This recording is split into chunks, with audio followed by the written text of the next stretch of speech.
I would like to thank you for listening to my next silly question, Let's do it.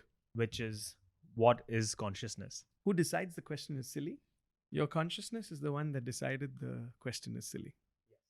Your consciousness is what decides about every single movement you make. Consciously, subconsciously, superconsciously. It allows you to function. It allows you to carry forth all the other, involuntary actions. Like right now, your body is digesting some food you had 15 hours ago because you're doing intermittent fasting. And your heart is pumping blood, your lungs are breathing, your nervous system is moving, and the neurons are lighting up. Your endocrinal system is releasing a bunch of hormones. Who is running all this? Consciousness. So in my practical way of understanding it, this is consciousness.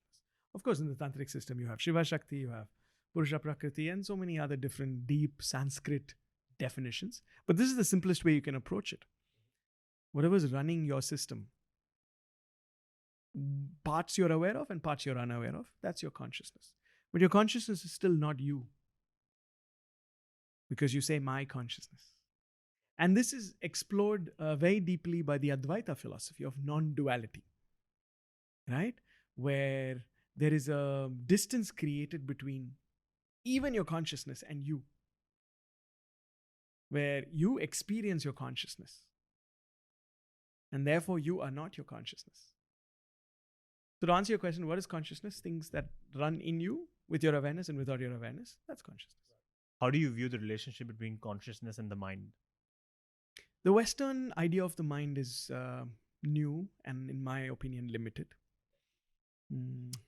Let's say this was post Carl Jung and Freud, the Freudian understanding of the division of the mind.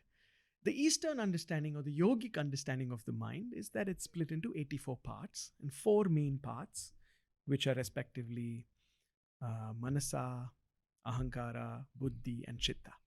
So the manasa in general stands for all the memories that we have. So your memory from this lifetime, memory from other dimensions that you could call lifetimes or multiple realities, your genetic memory from your ancestors, why you have the same skin color as your grandfather, why do I have the paternal balding like my grandfather, etc.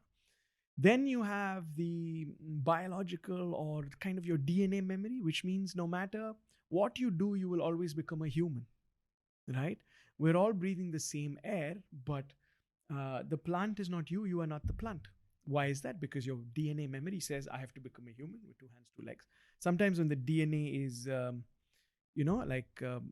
think genetically not proper, that's why you have deformed babies. But they are well-formed babies, just their DNA is formed that way.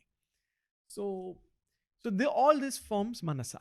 Ahamkara is anything you do, aham, myself, anything you do with building identity. So your name, your nationality, your caste, creed, color, your job, your role as a brother, husband, wife, daughter, sister, teacher, student, podcaster, podcast guest. All this is ahamkara, is one part of the mind. Third part of the mind is buddhi, roughly translated as intellect, but also stands for all the other cognitive activities, cognitive abilities that you're able to have. Everything in cognition is the buddhi.